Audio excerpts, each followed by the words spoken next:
যতক্ষণ পর্যন্ত বান্দার জিন্দেগি পয়গম্বরের সুন্নতের সাথে লাগানো থাকবে ততক্ষণ পর্যন্ত জিন্দেগি বন্দেগীতে রূপান্তরিত হয়ে যাবে। এর জন্য প্রয়োজন হলো ইলমের। কথা বলেন, এর জন্য প্রয়োজন কি? ইলম। সেই ইলম শুধু পুরুষের জন্য অর্জন না, নারীর জন্য অবশ্য অর্জন করতে হবে। পুরুষের যেমন জান্নাত জাহান্নাম আছে, নারীর কি নাই?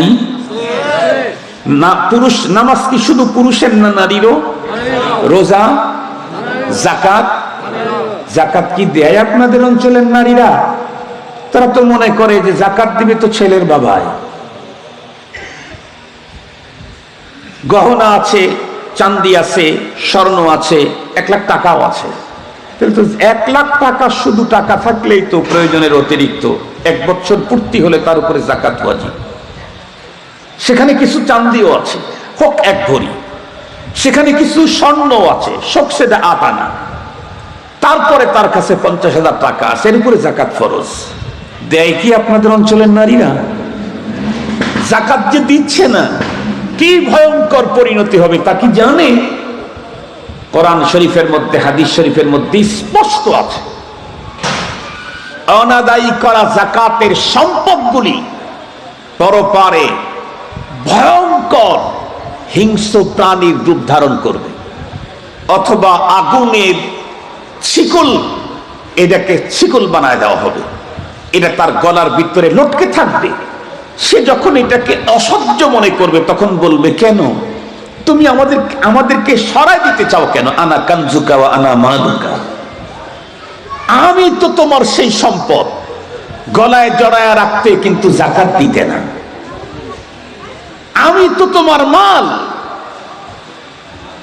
তাহলে মুসলিম নারী হোক আর পুরুষ হোক, মানুষ প্রত্যেকের জন্য নামাজ, রোজা, হজ, যাকাত নারী পুরুষ সবার জন্যই ফরজ। হাত্তাকে কোনো ক্ষেত্রে মুসলিমরা যুদ্ধে গিয়েছে, প্রয়োজন হলে যুদ্ধে যেতে হবে। কথা বলেন না কেন? মুহতারাম হাজিরিন, এই বিষয়গুলি যতক্ষণ পর্যন্ত আমি জানবো না ততক্ষণ পর্যন্ত আমি মানতে পারবো না। আমি জানি না মানবো কেমনি? যতক্ষণ পর্যন্ত আমি জানবো না ততক্ষণ পর্যন্ত আমি মানতে পারবো না। এ কারণেই তো রব্বুল আলামিন কোরআন নাজিল করেছেন, কোরআনের বিধান মানুষ যাতে মানে, এজন্য কোরআন নাজিল করেছেন। নাজিল করতে সর্বপ্রথম অর্ডারটাই দিয়েছেন, ইকরা, পড়ো। কেন? তুমি যদি না পড়ো তাহলে জানবে না, না জানলে মানার প্রশ্নই আসে না। ইকরা বিসমি রাব্বিকাল্লাযী খালাক, খালাকাল ইনসানা মিন আলাক। আলহামদুলিল্লাহ মুহতারাম হাজিরিন, আমাদের বাংলাদেশে একটা সময় আমরা নিজেরা দেখেছি, আমাদের মা ফুপিদেরকে যে কোনো কোরআন শরীফ পড়তে পারতো না। পশ্চিমা সাফা, কলকাতা সাফা, বড় বড় অক্ষর লেখা কোরআন শরীফ কিনে দেওয়া লাগতো। এরপরে নারীরা যে কোরআন শুদ্ধ পড়তে পারবে এটা আমরা কল্পনাই করি নাই তখন।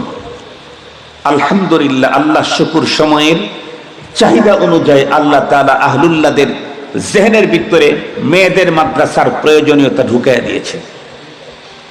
মনে রাখবেন, মহিলা মাদ্রাসা নিয়ে কিছু কালাম হইতেই পারে, যেখানেই অনেক মানুষ থাকে সেখানেই কিছু ঝামেলা হয়, যেখানে অনেক মানুষ থাকে সেখানেই কিছু ঝামেলা হয়। সবচাইতে বড় মাদ্রাসার সবচাইতে বড় অর্জন যেটা, সেটা আমার কাছে মাদ্রাসায় পড়ুয়া একজন মানুষ আমলের দিক থেকে কখনো কেউ এদিক সেদিক হতে পারে, কিন্তু মাদ্রাসায় পড়ুয়া কোনো মানুষ জীবনে নাস্তিক হবে না, এর মধ্যে কোনো সন্দেহ নেই।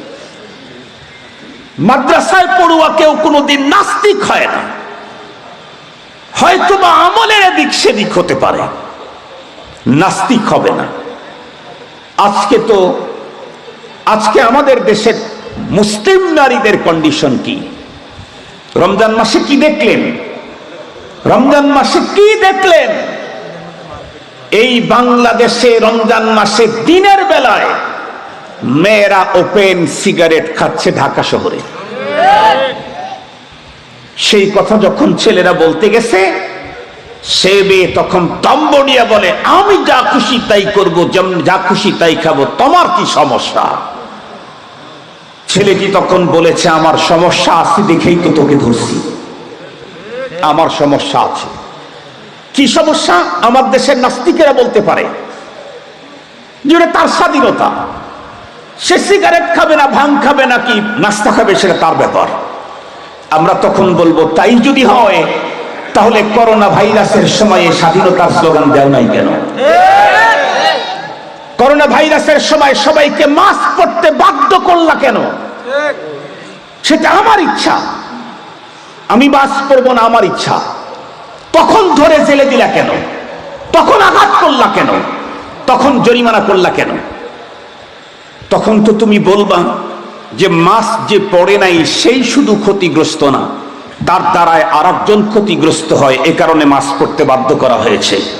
একই কথা আমরাও বলবো, তোমার মেয়ে সিগারেট খাইলে শুধু তোমার মেয়েই ক্ষতিগ্রস্ত না, ওই ভাইরাস আমার সমাজে ছড়াইতে পারে, তাই তা বন্ধ করতে হবে। মুহতারাম হাজিরিন, আজকে আমার দেশের মা আর ফিলিস্তিনের গাজার মুসলমান মা, তাদের তালিম আসমান জমিনের ব্যবধান। এক ছোট বাচ্চা চূড়ান্ত ক্ষুধার তাড়নায় মা তো আগের থেকেই তালিম দিয়েছে, বাবা শাহাদাতের পেয়ালা পান করতে পারলে সোজা জান্নাত। আল্লাহ পাকের রাসূল বলেন, ইন্নাল জান্নাতা তাহতা জিলালিস সুয়ুফ। জান্নাত কোথায় খোঁজো তুমি? জান্নাত তো তরবারির ছায়াতলে। শিশু বাচ্চা মাকে জিজ্ঞেস করে, মা তো শহীদ হলে নিশ্চিত জান্নাত? বলে, হ্যাঁ নিশ্চিত জান্নাত। জান্নাতে গেলে তো আর খাদ্যের আর পানির কোনো সংকট নাই। মা বলল, না, কোনো কিছুরই সংকট নাই। ছোট্ট ছেলে বলে, তাহলে তো শহীদই হতে চাই। দুইটা জিনিস এখানে লক্ষণীয়। একটা হলো ওইখানকার মা তার ছোট্ট বাচ্চার অন্তরের ভিতরে শাহাদাতের প্রেম তামান্নার সুপান তার অন্তরের ভিতরে ঢুকায় দিয়েছে, আগ্রহ তৈরি করেছে দ্বীনের জন্য, ইসলামের জন্য, মসজিদে আকসা হেফাজতের জন্য। তুমি কুরবান হও। আমার দেশের মা আমার সন্তানকে কি শিখাইতেছে? 2 নাম্বার, কি পরিমাণে খাদ্য সংকট, কি পরিমাণে পানির সংকট, যে ছোট বাচ্চা খাদ্য আর পানির তীব্র সংকটের ভয়াবহতা থেকে নিজেকে মুক্ত করার জন্য শহীদ হওয়ার আগ্রহ পেশ করতেছে। মুহতারাম হাজিরিন, আমার আলোচনা শেষ। একটা বার্তা শুধু আপনাদেরকে দিতে চাই। আজকের পৃথিবীতে মুসলমান 200 কোটির উপরে। মুসলমানের অনেক রাষ্ট্র যাদের সম্পদ অস্ত্রের কোনো অভাব নাই। এই 200 কোটির উপরে মুসলমানদের এই যুগে 50,000-এর ঊর্ধ্বে গাজাবাসী আজকে শহীদ হয়ে যাচ্ছে। মাসুম বাচ্চাদের টুকরো টুকরো লাশের টুকরো, গোস্তের টুকরোগুলি এভাবে এভাবে নিয়ে এক জায়গায় জমা করছে। তামাম পৃথিবী নীরব দর্শকের ভূমিকা পালন করে আছে। আল্লাহ পাকের কোরআনে আল্লাহ তাআলা এক আয়াত নাযিল করেছেন সেই সময় যখন বিশ্বনবী সাল্লাল্লাহু আলাইহি ওয়াসাল্লাম মক্কাতুল মুকাররমা থেকে মদিনাতুল মুনাওয়ারাতে হিজরত করে গেলেন। মক্কার কিছু মুসলমান নারী, জয়ীফ, কমজোর শিশু মদিনাতে তারা হিজরত করতে চাইলে ওরা জোর করে তাদেরকে হিজরত করতে দিল না। মুসলমানদের নবীও সেখানে নাই, ওদের অনেকের গার্ডিয়ানও সেখানে নাই। এই সুযোগে তাদের উপরে নির্যাতনের ভাব, নির্যাতনের দৃশ্য, নির্যাতনের স্টিম রোলার আরো বাড়িয়ে দিল। একটা পর্যায়ে নির্যাতন সইতে না পেরে একটা পর্যায়ে তারা আল্লাহ পাকের কাছে বলতেছিল, ইয়া আল্লাহ আখরিজনা মিন হাদিহিল ক্বরিয়াতি যালিমি আহলুহা ওয়াজআল লানা মিন লাদুনকা ওয়ালিয়্যান ওয়াজআল লানা মিন লাদুনকা নাসীরা। আয় আল্লাহ, এই জালেম, এই উপত্যকা, এই দেশ যার অধিবাসী ভয়ঙ্কর জালিম, তাদের হাত থেকে আমাদেরকে রক্ষা করবার জন্য আমাদেরকে এই এই এই এলাকা থেকে আমাদেরকে বের করে দাও, না হয় আমাদের সাহায্যকারী একজন কাউকে পাঠাও, আমাদের গার্ডিয়ান হিসাবে একজনকে পাঠাও। এই দোয়া যখন করতেছিল তখনই রব্বে কারীম আয়াতে কারিমা নাযিল করলেন, ওয়ামা লাকুম লা তুকাতিলুনা ফি সাবিলিল্লাহ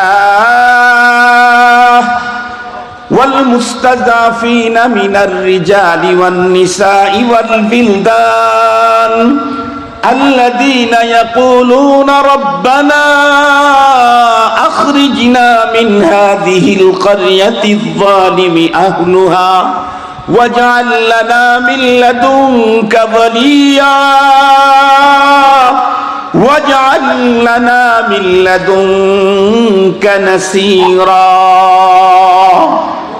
আল্লাহ পাক তখনই বললেন, মা লাকুম, কি হলো তোমাদের মুসলমান, কি হলো তোমাদের, লা তুকাতিলুনা ফি সাবিলিল্লাহ, কেন আল্লাহর রাস্তায় সশস্ত্র যুদ্ধ করছো না, ওয়াল মুস্তাযাফিনা মিনার রিজাল ওয়ান নিসা ওয়াল বিলদান, অথচ কমজোর, জয়ীফ, নিরস্ত্র, ক্ষুধার্ত নারী, শিশু, কমজোর, এরা কানছে আর বলছে, আল্লাহুম্মা আখরিজনা মিন হাদিহিল কারিয়া, আল্লাহ আমাদেরকে এই জমিন থেকে বের করে দাও, আয-যালিমি আহলুহা, যার অধিবাসীগুলো ভয়ঙ্কর জালিম, আর তোমার পক্ষ থেকে আমাদের সাহায্যকারী পাঠাও, আমাদের গার্ডিয়ান নিযুক্ত করো। সেম শব্দ আজকে গাজার ওখান থেকে ভেসে আসছে, সেম শব্দ। 4-5 দিন আগে গাজার একজন সাংবাদিকের মাত্র কয়েক লাইন ফেসবুকের স্ট্যাটাস পড়ে সত্যি লজ্জিত হলাম। সে যা বলতেছিল যে আমি হয়তোবা জীবনের শেষ লেখাটা এখন লিখছি, জানি না এই স্ট্যাটাসের পরে আমি পৃথিবীর এপারে থাকবো নাকি ওপারে চলে যাব। আজকের পৃথিবীর এত মুসলমান সশস্ত্র, অথচ গাজার মুসলিম নিরস্ত্র শিশু, নারী, কমজোরদেরকে নির্মমভাবে গণহত্যা করা হচ্ছে। সারা দুনিয়ার মুসলমান এখন কি করছে? আল্লামা তকি ওসমানী হাফিজাহুল্লাহ কওমি কনফারেন্স করেছেন, উনি স্পষ্ট ফতোয়া দিয়েছেন, গাজার, ফিলিস্তিনের গাজার মুসলমানদের উপরে বর্বরচিত পৃথিবীর সবচাইতে ভয়ঙ্কর যেই হত্যাযজ্ঞ চালানো হচ্ছে, এ মতো অবস্থাতে প্রত্যেকটি মুসলিম শাসকের জন্য জিহাদ ফরজ। প্রত্যেকটি মুসলমান তার জায়গা থেকে, প্রত্যেকের জন্য তো আর একই রকমের হয় না ফরজ, প্রত্যেকে তার জায়গা থেকে ওই কমজোর মুস্তাজাফিন মিনার রিজাল ওয়ান নিসা ওয়াল বিলদান, তাদের জন্য সাহায্য করা, সহযোগিতা করা আমাদের জিম্মায় অতীব জরুরি। মুহতারাম হাজিরিন, গাজার মুসলমানদের জন্য দোয়ার আবেদন, গাজার মুসলমানদের জন্য সাহায্য পাঠাবার আবেদন। আজ গাজার ওই শিশুদের মতো তাজা ইমানদার তৈরি হবে কখন? আমার দেশের মায়ের সিনাতে আল্লাহর কোরআনের আলো ঢুকে যাবে যখন, তখনই ইনশাআল্লাহ ওই মানের ইমান দীপ্ত, ইমানের পরে বলিয়ান শিশু আমার দেশেও জন্মগ্রহণ করবে। তিনি এই প্রতিষ্ঠানকে আল্লাহ তাআলা কামিয়াবি দান করুক, আল্লাহ তাআলা মকবুলিয়াত আম্মা নসিব করুক, পায়ে তাকমিল পর্যন্ত পৌঁছিয়ে দিক। আগামীকালকে মার্চ ফর গাজা, যাদের সুযোগ আছে 3টার সময় সোহরাওয়ার্দী উদ্যানে মার্চ ফর গাজা, সেখানে সবাই জমায়েত হবে। সেইখানে সভাপতির আসন অলঙ্কৃত করবেন। বাংলাদেশের শুধু না, সারা দুনিয়ার মুসলমানদের জন্য গর্ব। আমাদের বাংলাদেশের সূর্য সন্তান, জাতীয় মসজিদ বাইতুল মুকাররমের সম্মানিত খতিব আল্লামা আব্দুল মালিক সাহেব হাফিজাহুল্লাহ, যাদের সুযোগ আছে উলামায়ে কেরামের সাথে মশওয়ারা করে আপনারা যাবেন। বিশাল এক গণজমায়েত প্রদর্শন হওয়া দরকার পৃথিবীর ইহুদিদেরকে লাল কার্ড দেখাবার জন্য।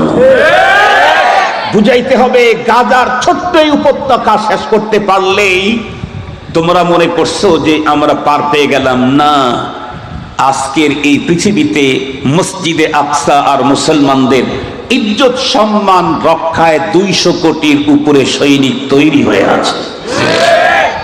এই সিগন্যালটুকু তাদেরকে দিতে হবে। আল্লাহ তাআলা, আমরা প্রত্যেকে এই কথাটা বিশ্বাস করি এবং সারা দুনিয়া এখন বিশ্বাস করে, সারা দুনিয়া,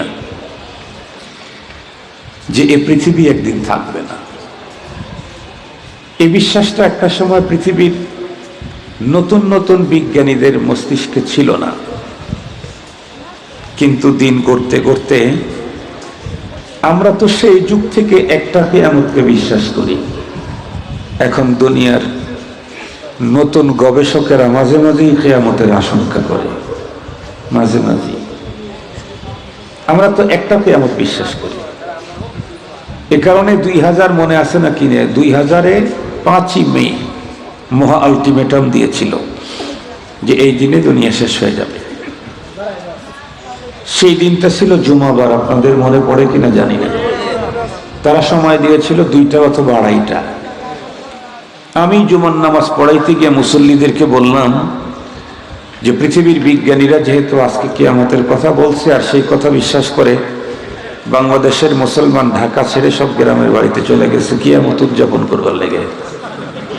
তারা মনে করছে যে কিয়ামত এটা ঈদুল আজহা ঈদুল ফিতরের মতোই একটা কিছু হবে, এই জন্য ঢাকা শহর ছেড়ে সব গ্রামে ঢুকছে। তা আমি বললাম যেহেতু বিজ্ঞানীদের কিয়ামত হবে, সঙ্গত কারণে মসজিদের ভিতরে ঢুকছি আর বের হবো না, যদি কিয়ামত হয় মসজিদেই হয়ে যাবে। আর আমিও নিয়ত করছি ইনশাল্লাহ কিয়ামতের পরে জুমার নামাজটা পড়াবো আমি আমার মসজিদে।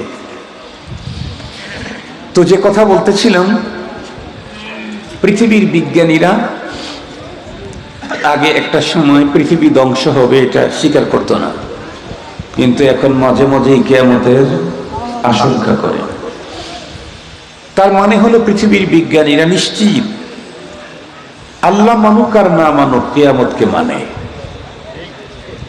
পৃথিবীর হাজারো মানুষ আছে আল্লাহ মানে না, দিন বিশ্বাস করে না, কোরআন বিশ্বাস করে না, আখিরাত বিশ্বাস করে না, জান্নাত জাহান্নাম বিশ্বাস করে না, কিন্তু মৃত্যুকে বিশ্বাস করে।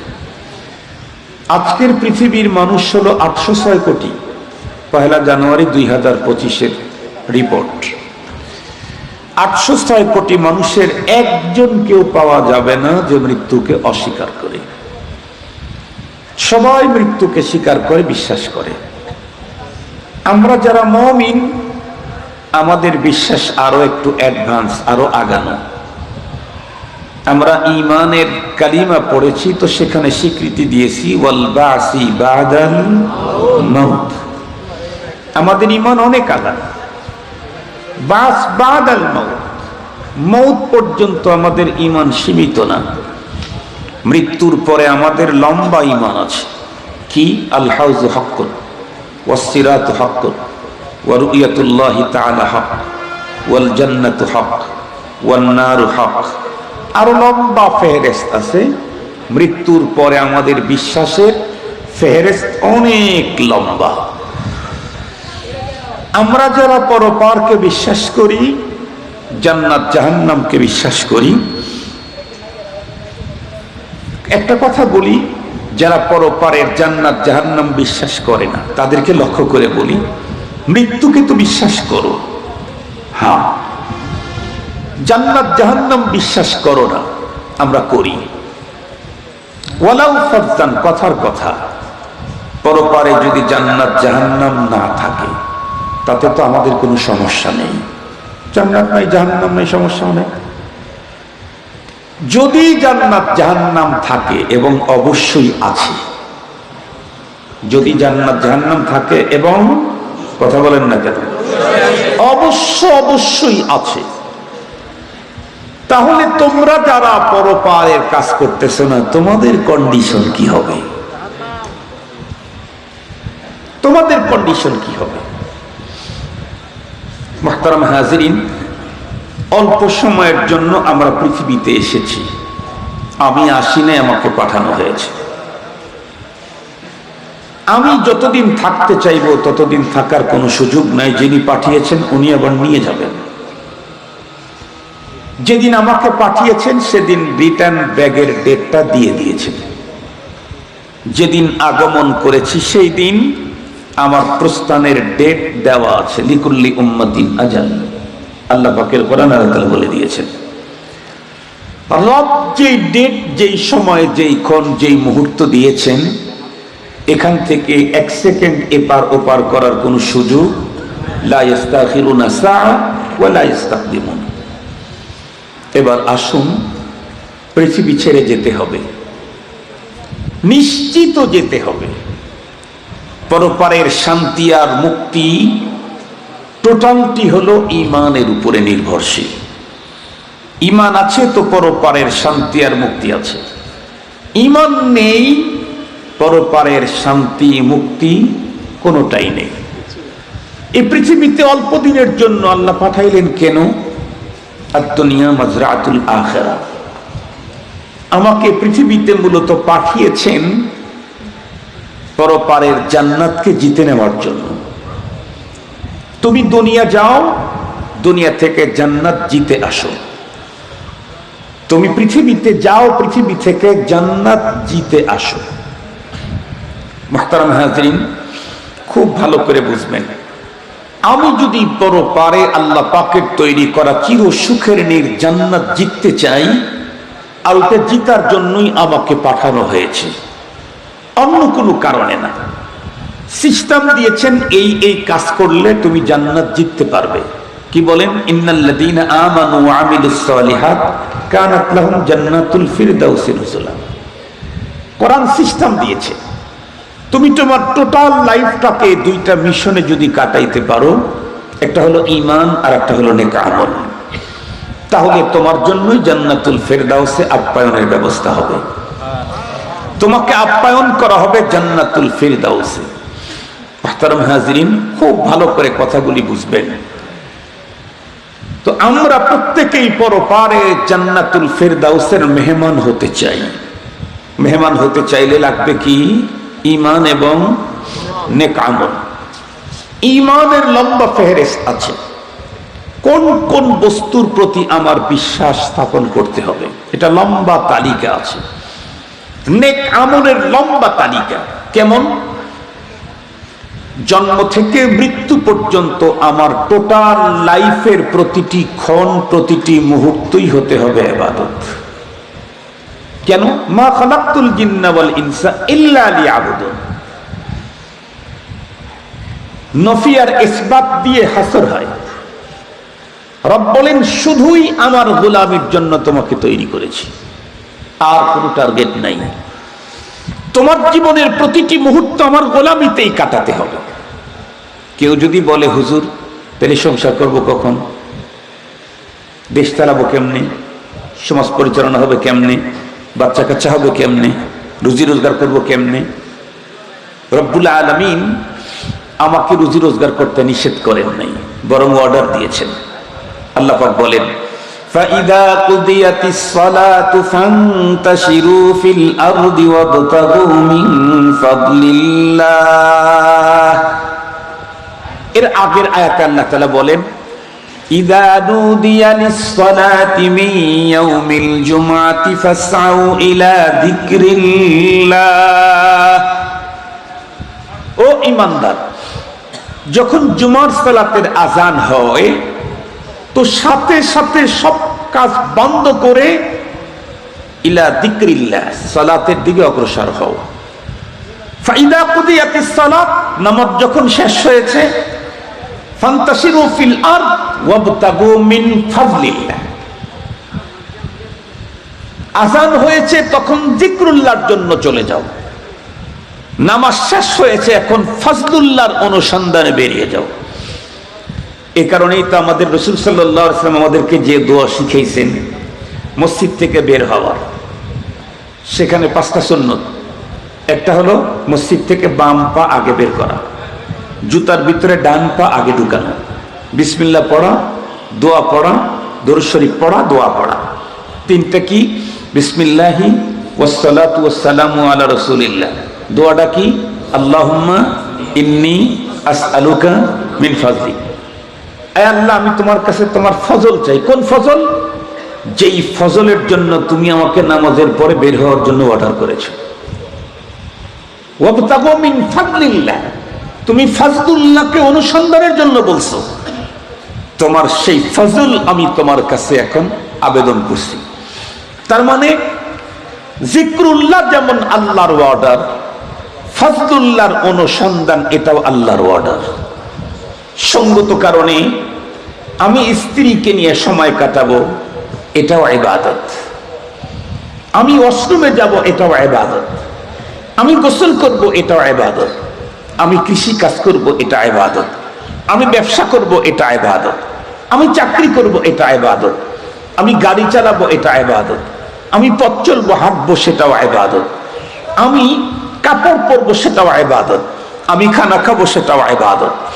ইবাদত হবে কেমনে? বর্তমান পৃথিবীর বড় আলিম আল্লামা তকি উসমানী হাফিজাহুল্লাহ, ওনার পীর ও মুর্শিদ একজন ডাক্তার ছিলেন, ডাক্তার আব্দুল হাই আরিফি রহমতুল্লাহ আলাইহি। উনি বলেন, दुनिया की तमाम काम दीन का काम बन जाएगा, सिर्फ जाविया इनका बदलना है। सिस्टम चेंज करते হবে, দুনিয়ার সমস্ত কাজ দিনের কাজ হয়ে ইবাদতে রূপান্তরিত হয়ে যাবে। সব কাজ ইবাদত হবে। আর যদি সিস্টেম না হয় তাহলে ইবাদত হবে না, ইবাদত হবে না। নামাজ নবীজির তরিকা ছাড়া এটা ইবাদত হবে না, নবীজির তরিকা ছাড়া নামাজ এটা ইবাদত হবে না। কোরআন তেলাওয়াত নবীজির তরিকা ছাড়া হবে না। অষ্টমে ঢুকে যদি কেউ কোরআন তেলাওয়াত করে, ইবাদত হবে না, গুনাহ হবে? গুনাহ হবে। ঈদের দিন যদি কেউ রোজা রাখে, ইবাদত হবে না, গুনাহ হবে? গুনাহ হবে। তাহলে রোজা রেখে নেকি হবে কখন? নবীজির তরিকা রোজার ভিতরে পাওয়া যাবে যখন, তখন।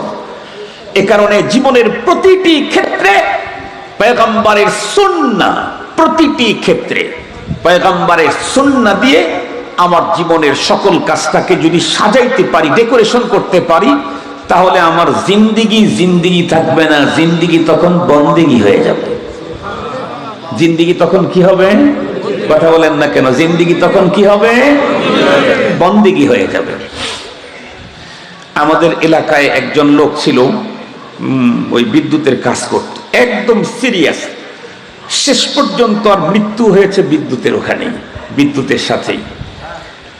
ও বিদ্যুতের তার হাত দিয়ে ধরতো, ওর শরীরে টেস্টার লাগাইলে টেস্টার জ্বলতো, এত সিরিয়াস ছিল। তো বিদ্যুতের তার যতক্ষণ পর্যন্ত হাতের সাথে থাকে ততক্ষণ পর্যন্ত আর শরীরের যে কোনো জায়গায় ধরলেই টেস্টার জ্বলে উঠত। এই লোকটা পরবর্তীতে মারাও গেছে বিদ্যুতের হাতেই।